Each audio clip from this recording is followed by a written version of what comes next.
First, I want to thank you all for coming out tonight. This really means a lot to me. It's not really raining anymore, but still, you braved the elements to be here. So thank you, everyone, for making an effort to come out. And special thanks to Barbara and Carl for giving me this opportunity. And I really hope you enjoy the show. It was a lot of fun to make. A couple months ago, I woke up from a dream and it was like, make your collages into perlers. When I first moved to Muncie, I made a perler creation. So I've been working with this material for a number of years, but mainly just as kind of for fun, doing like Galaga and Miss Pac-Man or Frogger, video game kind of stuff, Super Mario Brothers. But I did an image of Abu Ghraib from Iraq. It was an Iraqi soldier.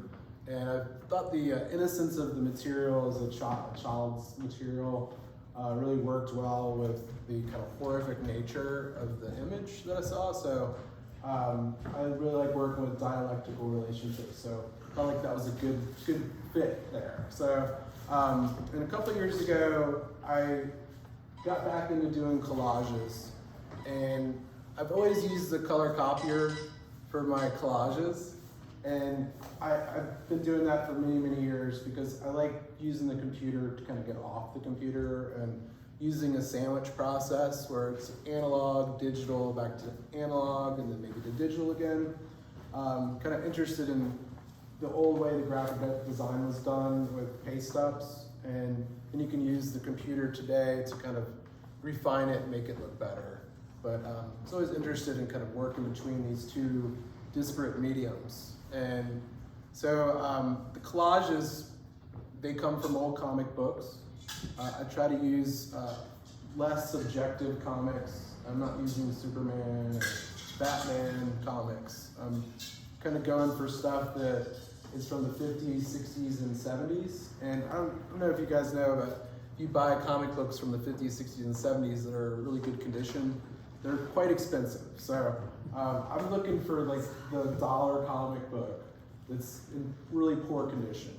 And I kind of like that because it has this aged quality. I also like the offset nature of printing where it's not a perfect print, the registration's off. I also really like the dot matrix patterns of old printing that you don't see today with the new comics. They're more or less like scanned with or done with computers, and there aren't like plates that are used that are registered. So I really like the labor that went into work from that time before the digital era.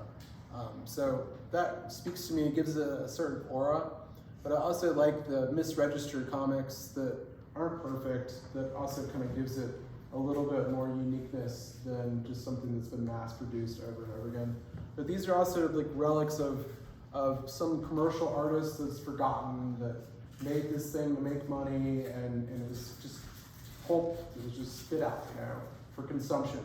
And so another part of my work is about, we as Americans, we used to be a big producers. We used to produce a lot, right?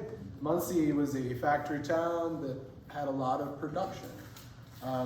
Whereas today, we still do some production in this country, but it's a lot more consumption, right? You guys probably could agree with that. I'm not trying to get too political here, but that's a big part of my own work is I'm trying to be a producer, but I'm also not forgetting the fact that I am a consumer. And so in this instance, this work becomes perler beads. I'm consuming perlers that I buy at Michael's or Hobby Lobby or on their website.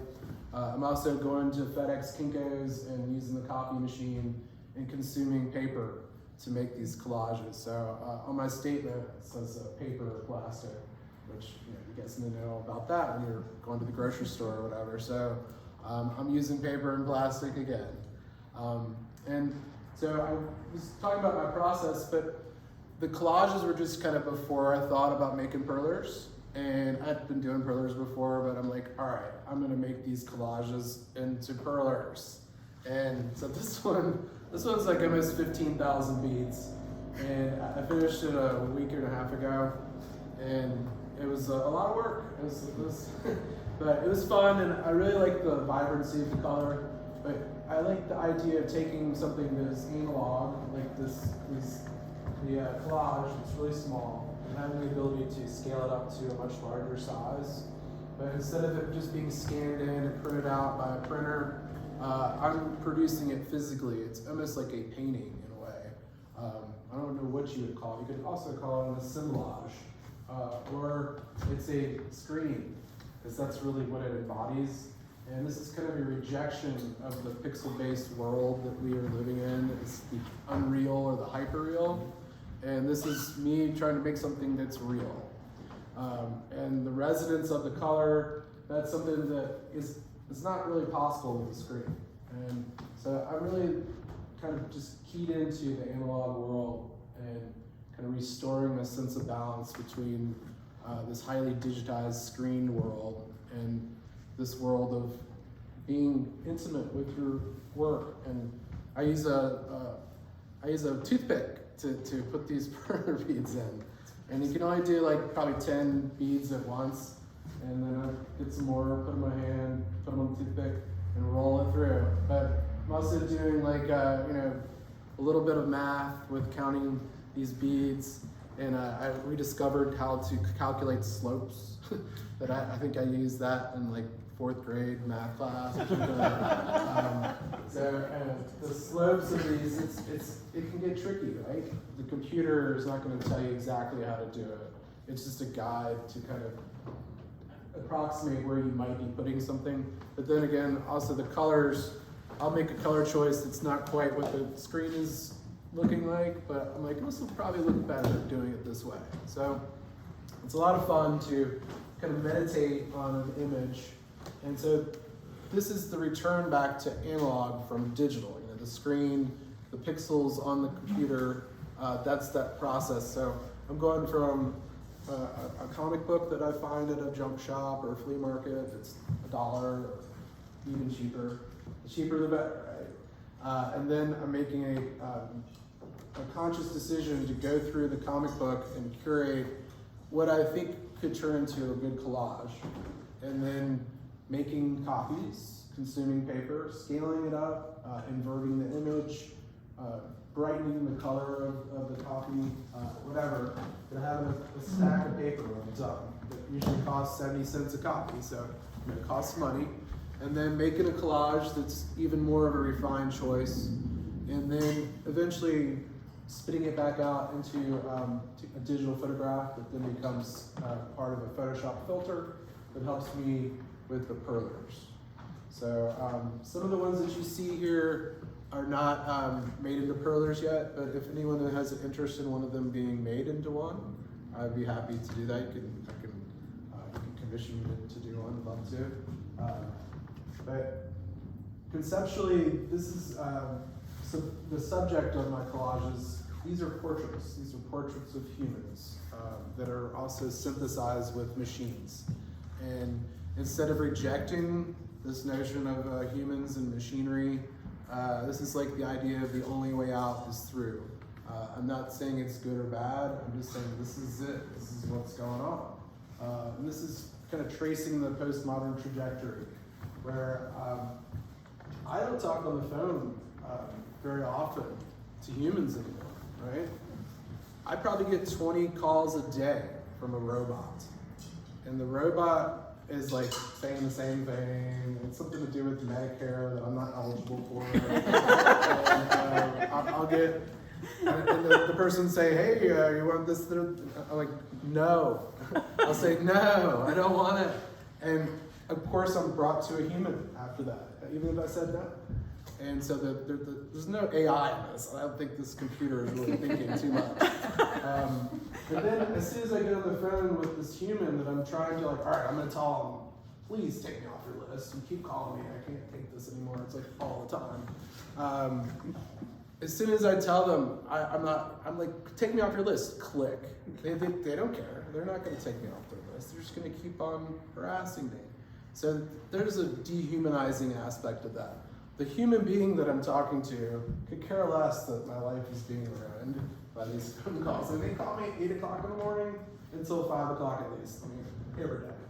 And I can't get off the list. I'm like, do I go to a website to like So this is just an example of, to me, the postmodern, where the machine is it's become more important than the human in many respects.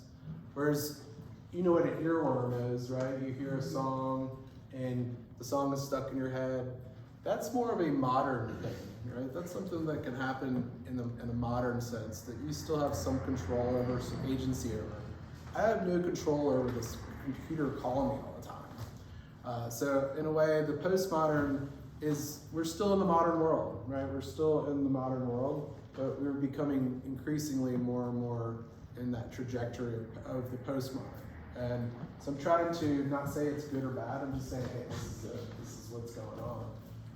And so that's what this work is really about, and it's a kind of an intervention into that world, and it's a way of trying to make sense of it and make work that's meaningful and resonant, that you don't plug into a wall. So Good job. thank you. Thank you. Very good job. Right on. Especially the explanation. Thank you. It's great to start with, but with the explanation, it just makes so much more sense. Thank you, Jen. I really appreciate that. I'm still trying to figure out the toothpick thing.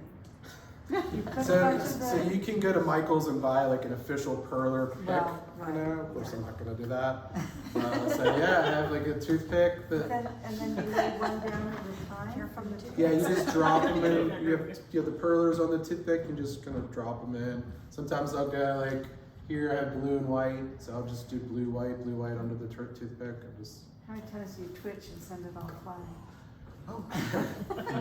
I try not to have that happen. I can't sneeze either. Are any of these self-portraits? No, they're not, but I mean, they probably could say some of them are connected to some of the things, yeah. I mean, I wouldn't say they're true self-portraits, but, to talk about the subject of G.I. Joe, I call this Cobra Joe, right? So I'm trying to find a dialectical synthesis between good and bad, right? And when I was a kid, G.I. Joe is the toy that all the kids had to have, and the G.I. Joe that came out before, when in the 60s, was this tall, right? It was like a bigger version of what became the little small Star Wars size doll. And the original G.I. Joe didn't have an enemy.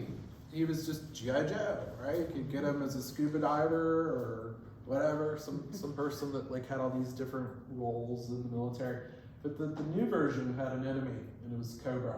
And all the kids on my street, we all were like, really wanting to have as many G.I. Joes, collect them all, play. And everybody loved the Cobra. Everybody thought Cobra was really cool. And so I've always been interested in like the psychology of toys and like predictive programming and what goes into that. And so that was part of my childhood is Cobra and G.I. Joe. And I'm trying to find this synthesis between good and bad. And so that's kind of what that's about. These people are all named G.I. Joe soldier or Cobra Joe soldier. It also gave them a Greek or a Roman god or goddess name. And each of those names kind of connects to the meaning of each piece too. So like, the god of fire and war or whatever. So there's one of destruction. And I try to pick obscure names that are I'm not going to just use Zeus. So I was trying to pick fun but obscure names. But again, giving them a very objective, kind of descriptive name, and then also a very subjective name at the same time. So I'm just trying to make everything have these dual qualities. And then, that's basically it. The one at the end that you see, I saw freedom in the shape of disease. I did that a few years ago. I used to teach graphic design and web design at Ball State, and I'm an Adobe Illustrator person.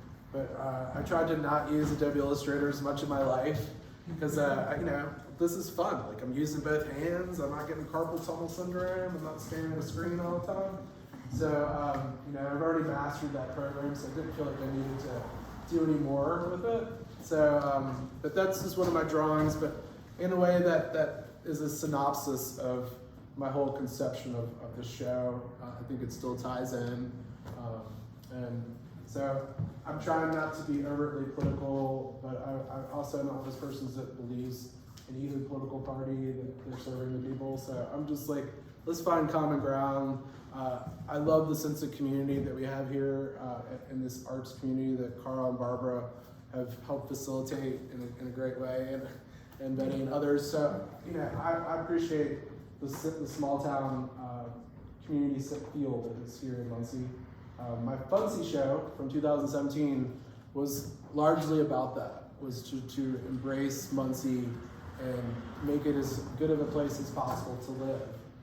So this show is not necessarily about that, but again, I really appreciate you all coming out and everybody supporting the arts here in this town to the extent that it can be supported. So again, thank you again. And if any more questions, I don't want to just sit up here and just run my mouth forever, but I hope it was meaningful to hear what I had to say. It's great you're still around, so Yeah, thanks yeah, we're for glad you're loving here. our town. Yes, Yeah. Right on. Absolutely. yes. So Come out to the clip show. Yeah, we're Yeah. good. Right on.